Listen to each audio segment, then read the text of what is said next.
Приветствую всех! Вы на канале Движение за независимость Саха. Меня зовут Раиса Зубарева. И сегодня у нас очередной выпуск новостей за прошедшую неделю. Подписывайтесь, ставьте лайки, комментируйте и это, и другие видео. Так вы поможете продвижению нашего канала и работе нашего движения. Спасибо всем большое заранее. Начать я сегодня хочу с новости, которая поступила совсем недавно, о судебном решении в отношении родовой общины Тяне.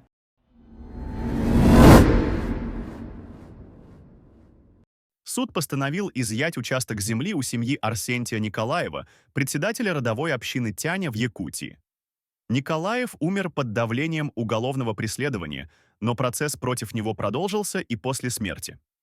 Теперь у его близких забирают родовые пастбища, где эвенки веками пасли оленей. Арсентий Николаев стал известен как один из самых решительных защитников земли и природы.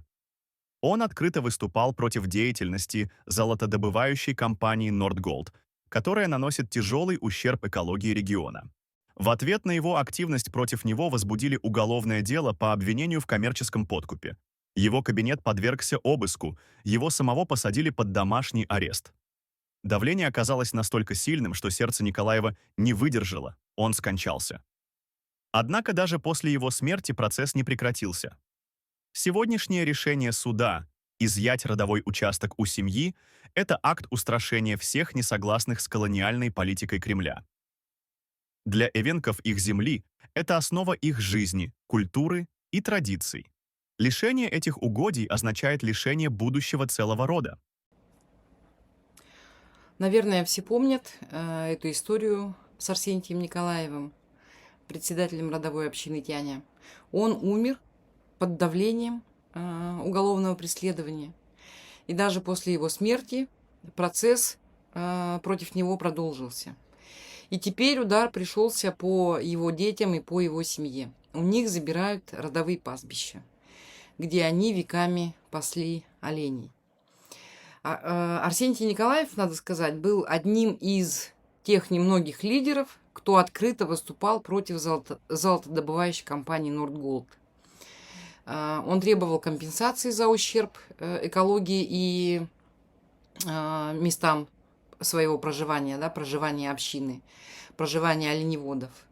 Вот. Но вместо диалога получил уголовное дело, получил демонстративные обыски в его кабинете в Илтумене и домашний арест. Конечно же, под таким давлением сердце его не выдержало, и, к сожалению, в 2021 году Арсентий Николаев скончался. Вообще, казалось бы, на этом все должно было закончиться, но государственная машина пошла дальше. Суд продолжил процесс после его смерти и принял решение, которое фактически бьет по его детям и по их будущему. Семью сейчас лишили земли, на которой вот они проживали, не одно поколение там проживало на этой земле. По сути, эта история – это продолжение истории колонизации, только в 21 веке через юридические механизмы. Не через прямое насилие, а через юридические механизмы. Вот. Родовые земли эвенков становятся тем ресурсом, которые требует государство, а люди, такие как Арсентий Николаев, они становятся препятствием, которое им необходимо устранить. В этом случае мы видим, что их действия как раз-таки привели к смерти человека. И самый жестокий аспект вообще всей этой ситуации – это наказание детей. Вообще это демонстративное такое давление на человека, который был не согласен с их политикой, вообще с той политикой, которую проводит государство, отдавая земли крупному бизнесу. Это сигнал для всех несогласных, что даже после вашей смерти преследованию подвергнутся ваши дети. Это конкретный пример того, как государство ломает волю к сопротивлению у целого народа. Оно действует так, чтобы никто даже подумать не смел сопротивляться вот этой вот репрессивной колониальной политике государства. Какой эффект будет у этого действия? Да? Какой эффект будет от того, что государство отнимает земли уже у умершего человека? Я не думаю, что сегодня кто-то встанет на его защиту, но, скорее всего, эффект будет в будущем. Я думаю, что они тем самым пробуждают в народе очень большую злость. Да? Народ будет держать камни за пазухой для того, чтобы в будущем, когда мы получим независимость, отомстить всем тем, кто их подобным образом лишал достоинства.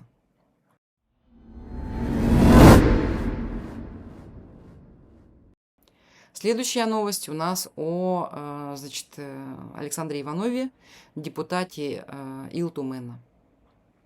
На этой неделе Александр Иванов записал видео, в котором он рассказал, что он вернулся из Москвы и что он там услышал. Давайте послушаем. Руководство партии просто мне показало, даже так лежали бумаги, сказали, чтобы я добровольно вышел из фракции, сложил свой мандат, и за счет этого они пытаются чуточку так уладить мою безопасность, мою свободу, мою жизнь. Я знал, что у нас система работает через страх. Элиты уже все запуганные. То, что у них в голове, они уже давно уже не говорят, как получается. Они говорят то, что надо. Но я не заметил, как все это, оказывается, перешло в позицию страха на ужас. В Москве больше витает в этих элитах слово подходит ужас. Видимо, из-за того, что очень многих сажают, очень многие попадаются, и все понимают, что не только уже иноагентов и этих сажают, но и своих уже сажают, и потому там такая растерянность и ужас я увидел в их глазах. Но не бывает информации, которая сама по себе выходит и вот так распространяется. Это организованная атака одного человека с группой лиц по сговору. У нас в республике есть такой человек, который очень на своем веку, наверное, свою карьеру только этим и занимался, что черными интригами и такими из-под тишка действиями. Да? А республику чуть ли не объявили сепаратным экстремизмом. Это же не вина в основном Иванова, это вина тех людей, которые организовали все это дело. Вот этих людей вытащить, потому что они стали детонаторами, они стали провокаторами вот этих всех действий, что происходит. Да? Никто не знал в республике у нас, например, что такое Туран, пантюркизм, вот такие слова. Теперь, благодаря вот этим действиям, вся Россия знает, что есть такое направление. Руководство нашей республики совместно, видимо, решение было принято, нацелено на то, чтобы вот этого неугодного депутата убрать. И теперь они готовят фундамент для этого. То есть они готовят общественное мнение, пытаются, но пока, к счастью, народ не поддается на это и всячески поддерживает, скажем так, здравый смысл. В пятницу, насколько мы знаем, состоялось долгожданное заседание Илтумена, на котором они ничего так и не решили. Насколько я поняла, что из этой новости депутаты собрались, посмотрели этот кусочек интервью, который Иванов давал турецкому журналисту-блогеру, в общем-то, и на этом разошлись. О чем это говорит? Да? Это говорит о том, что, скорее всего, депутаты ждут приказов сверху. Депутаты ждут, что им Николаев прикажет сделать, в отношении Иванова. Сам факт того, что на Александра Игнатьевича было давление в Москве, говорит о том, что и заставляли его сложить полномочия, выйти из фракции, говорит о том, что вообще ситуация вся находится под пристальным вниманием федерального центра. Но на самом деле Иванов говорил еще о том, что никто из жителей республики Саха до того момента, пока АГИП якутский, республиканский, не раздул эту ситуацию, вообще даже думать не думал о том, что такое Туран. И вообще никак не высказывал своего отношения к Турану.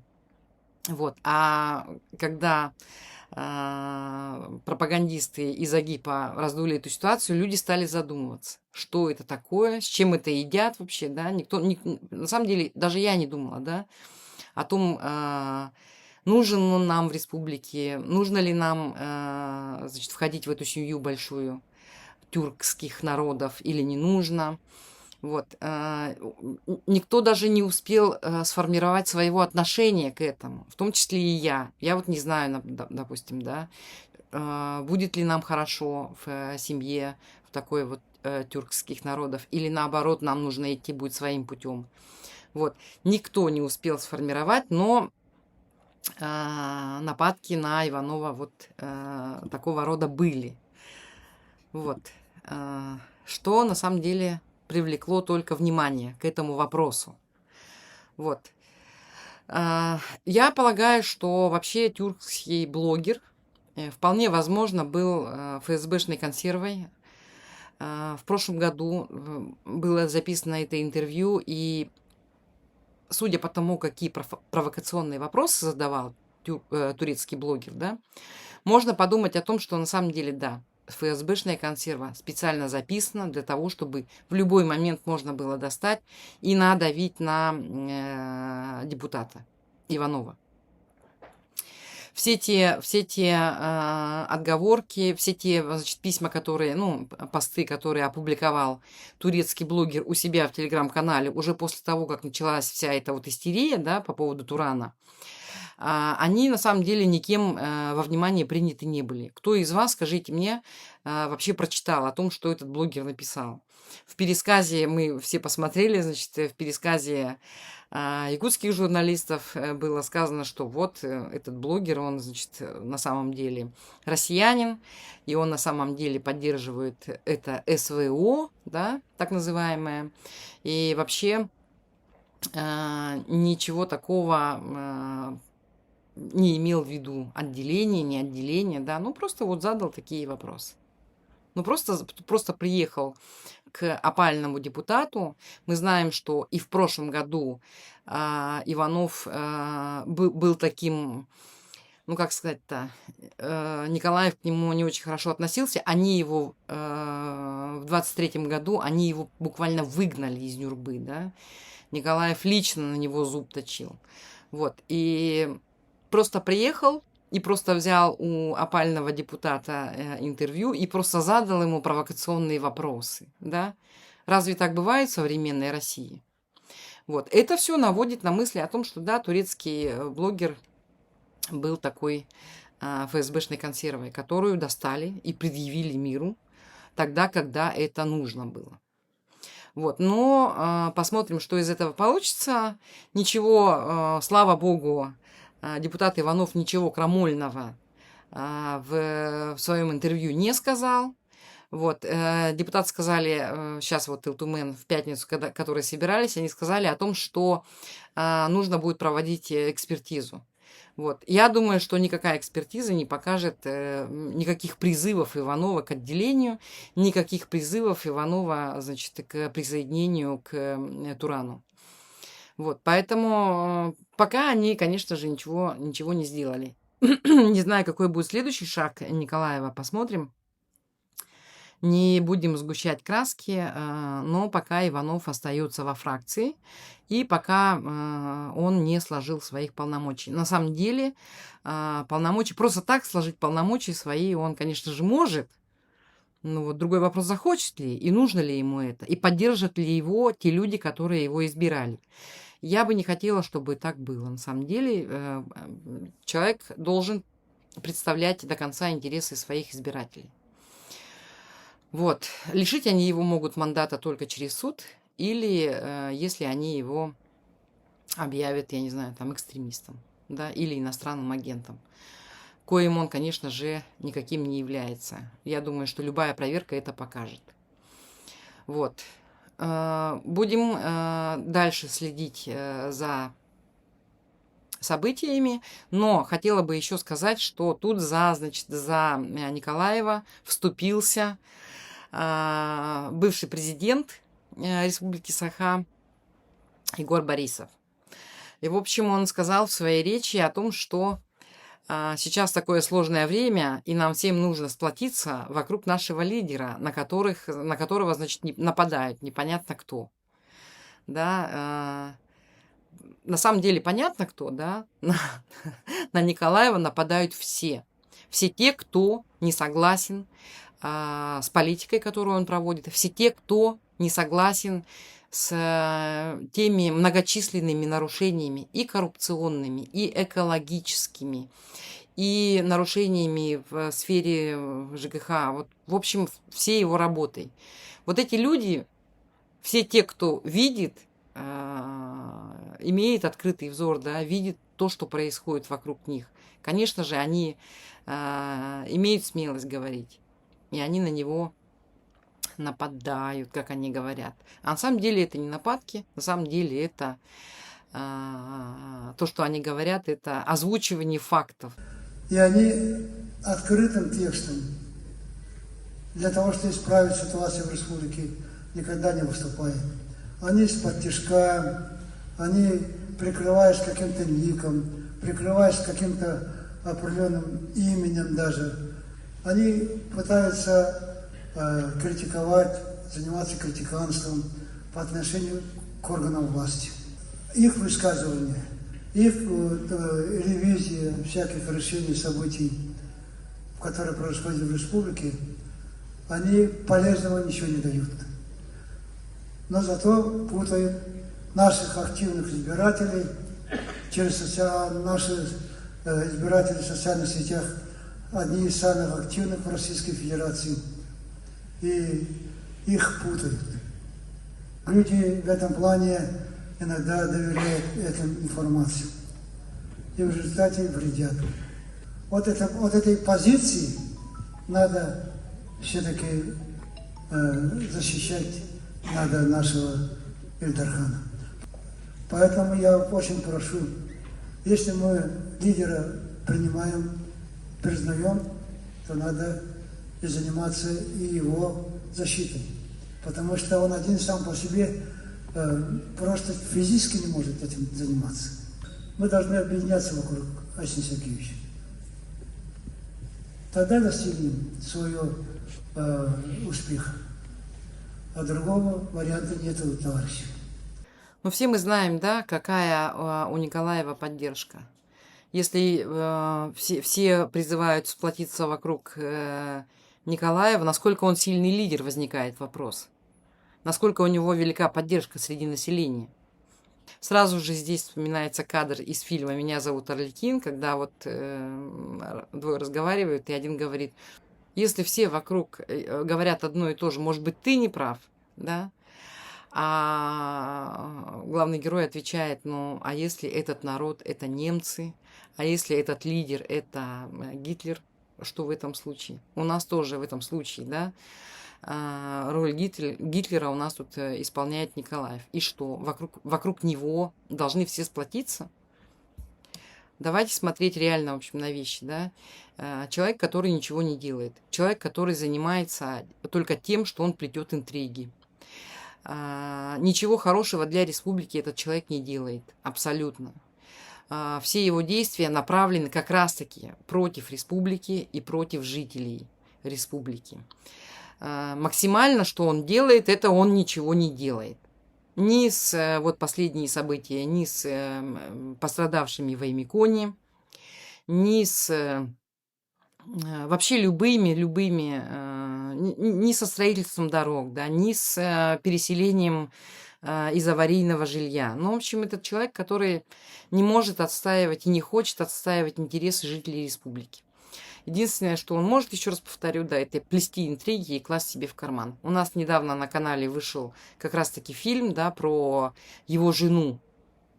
Как, во что она одета, да, откуда у нее такие деньги.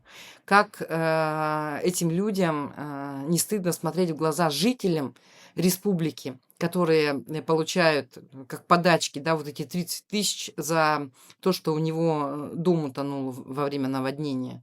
И в этот момент она носит сумку за 4,5 миллиона или носит костюм от Ральф Лорена, да, за, там, я не знаю, 400 тысяч рублей. Как им не стыдно? Вот только за одно это, да, если бы прокуратура генеральная Российской Федерации взялась за,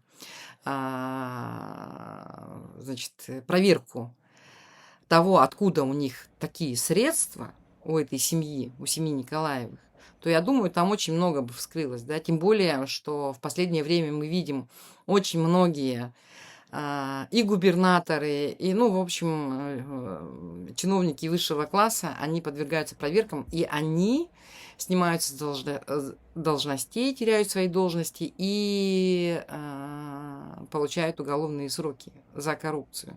Я, конечно, понимаю, что коррупция – это… На коррупции построена вся система российская, да, но и тем не менее, все равно какие-то дела происходят, все равно неугодных убирают. Если Николаева до сих пор не убрали, значит, он чем-то, видимо, выгоден в Москве. Но я думаю, что это недолго продлится. Вот. Любой шаг влево, шаг вправо, я думаю, грозит Николаеву тоже уголовными делами и масштабными проверками. Очень на это будем надеяться. Давайте на это будем очень надеяться, потому что худшего руководителя республики, наверное, на нашем веку еще не было. Даже Егор Борисов, который, ну, я не знаю, что он сделал для республики, такого масштабного, да, такого очень хорошего, как, допустим, первый наш президент Николаев.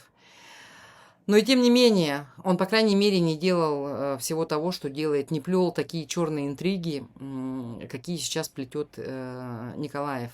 Не шел на такие страшные поступки, на которые сейчас идет Николаев. Хочу вам напомнить, что он делает. Да? Один факт из нашей политической жизни. Это семья Султан Миран. Это все происходило при Николаеве. Таким образом, вот то же самое, что было с Арсентием, да, Николаевым, тоже давление на семью. Через семью давление на всех. Заставить замолчать тем, что причинить вред кому-то из близких родственников. Вот это политика Николаева. Ну и, конечно же, воровство в особо крупных размерах. Такое ощущение, что у Николаева 10 жизней. Да? Он думает, что у него 10 жизней, и что он избежит наказания после всего того, что он сделал. Но я хочу сказать, что Николаев наказания не избежит. Первый человек, который окажется на скамье подсудимых, это будет именно он.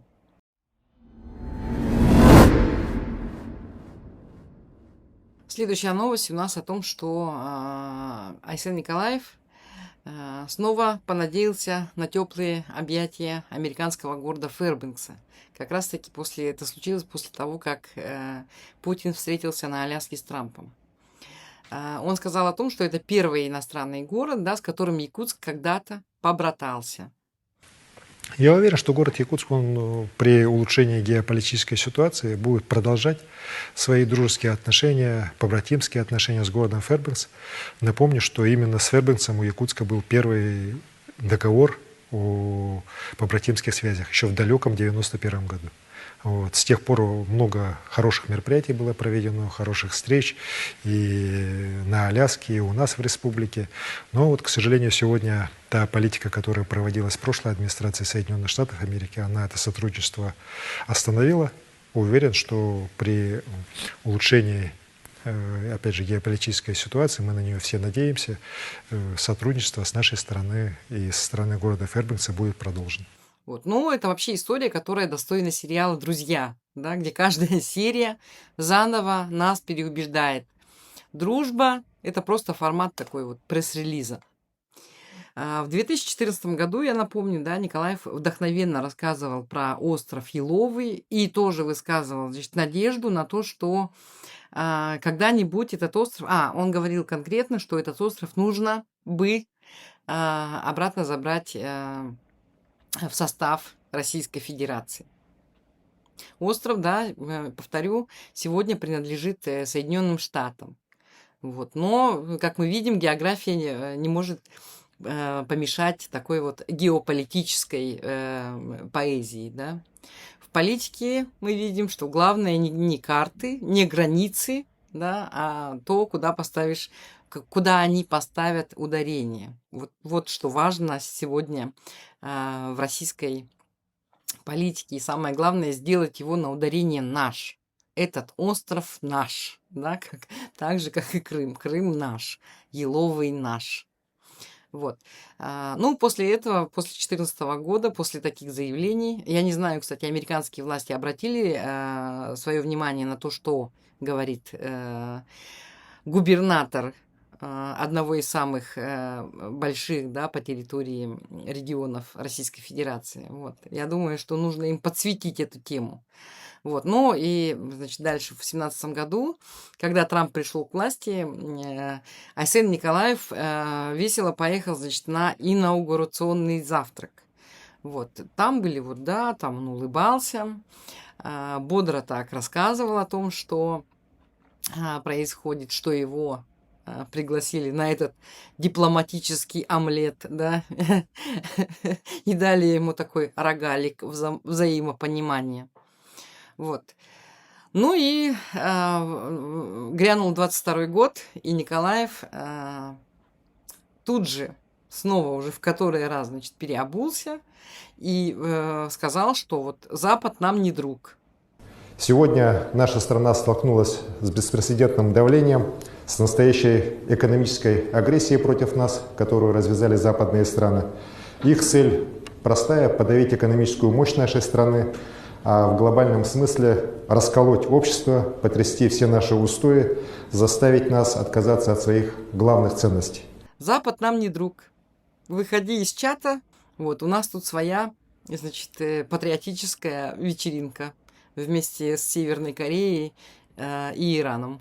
Посмотрите, как часто происходит смена вообще декораций, да? Сегодня друг, завтра враг. Как времена года все меняется очень быстро, да? Сейчас вот очередной поворот мы наблюдаем. Неплохо было бы возобновить сотрудничество, говорит Николаев. Прекрасная идея же, да, вообще?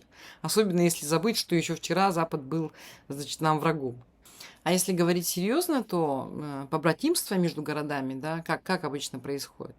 Города побратимые, они живут на почве вообще конкретных вещей. Университетские обмены, исследовательские проекты совместные, ну, я не знаю, культурные фестивали какие-то, предпринимательские обязательно связи, обязательно там какая-то совместная логистика должна быть, да, у них. Обязательно должны быть решены вопросы с визами, может быть, да, для тех, кто посещает с одной и с другой стороны эти города. Вот. То есть нормальный должен быть международный язык, диалог. Финал у этой истории очень простой. Фэрбанкс на самом деле никуда не делся. Да? Еловый остров тоже на месте. Завтрак уже давным-давно Николаевым переварен. Вот. Ну а принципы его столь же неизменно переменчивы. Вот. Они все время как бы переносятся с рейса на рейс. Да? Сегодня рейс на Москву, завтра рейс на Запад, а послезавтра будут сданы в багаж. Да? До следующего перерегистрационного объявления. На сегодня это все. Спасибо за внимание.